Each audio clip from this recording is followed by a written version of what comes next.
मुख्यमंत्री नायब सिंह सैनी के सख्त रुख का नतीजा देखने को मिला। कोटक महिंद्रा बैंक ने 127.27 करोड़ रुपए लौटा दिए हैं।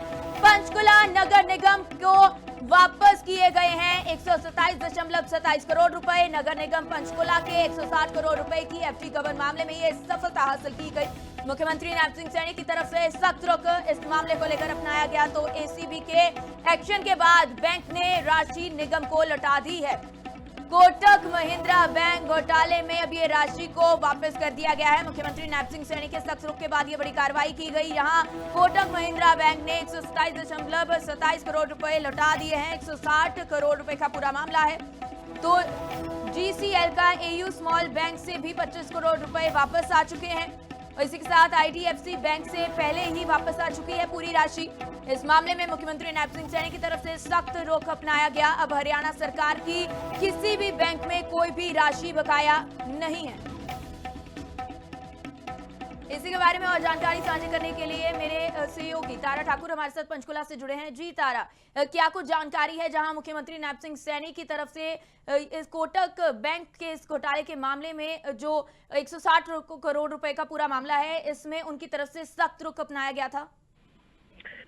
जी बिल्कुल, देखिए पहले दिन ही मुख्यमंत्री हरियाणा के द्वारा इस मामले को लेकर सख्ती से कार्रवाई करने के आदेश दिए थे और 160 करोड़ रुपए के गबन मामले को लेकर कोटक महिंद्रा बैंक का जो पैसा जो उन्होंने लौटाया है 127 करोड़ रुपए जो नगर निगम पंचकुला के बैंक खातों में ट्रांसफर किया गया है। तो कहीं ना कहीं जिस तरह से लगातार एंटी करप्शन ब्यूरो जो है शिकंजा कसे हुए थे, कई लोगों की गिरफ्तारी इस मामले को लेकर हुई थी और अब जो है 160 करोड़ में से 127 करोड़ रुपए महिंद्रा बैंक के ही जो प्रवक्ता हैं उनके द्वारा जानकारी दी गई कि 127 करोड़ रुपए जो है लौटा दिए गए हैं और अन्य जो पैसे हैं वो फर्जी खातों में पाए गए हैं जिनको भी जल्द रिकवर कर लिया जाएगा।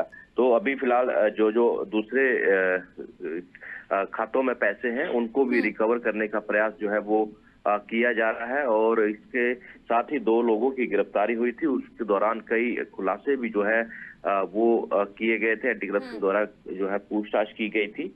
तो इस मामले को लेकर एक बड़ी कामयाबी माने एंटी करप्शन ब्यूरो की भी, जिनके द्वारा इस मामले को लेकर की और आखिरकार बैंक ने माना कि अधिकारी और कर्मचारियों के स्तर पर जो है विसंगतियां हुई हैं, कमियां पाई गई हैं और खुद जो है कोटक महिंद्रा के जो प्रवक्ता है उसने ये जानकारी साझा की है कि 127 करोड़ रुपए वापस कर दिया गया है और बाकी जो पैसा है उसको लेकर भी आगे कार्रवाई की जा रही है।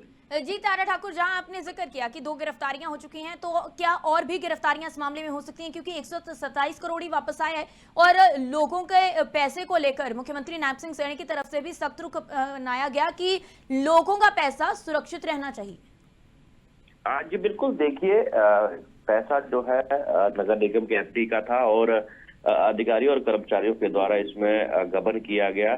तो कहीं ना कहीं इस मामले को लेकर जांच जो है वो आगे बढ़ रही है। जो लोग इसमें शामिल हैं उनको गिरफ्तार भी एंटी करप्शन ब्यूरो के द्वारा किया जाएगा। लेकिन अब बड़ी कामयाबी ये मान सकते हैं कि जो पैसा था गबन का वो वापिस आ चुका है। जो बाकी बचा पैसा है उसको भी जल्द रिकवर करने का प्रयास यहाँ पर किया जाएगा। तो सरकार के द्वारा भी इस मामले को लेकर सख्त कदम जो है उठाए गए थे।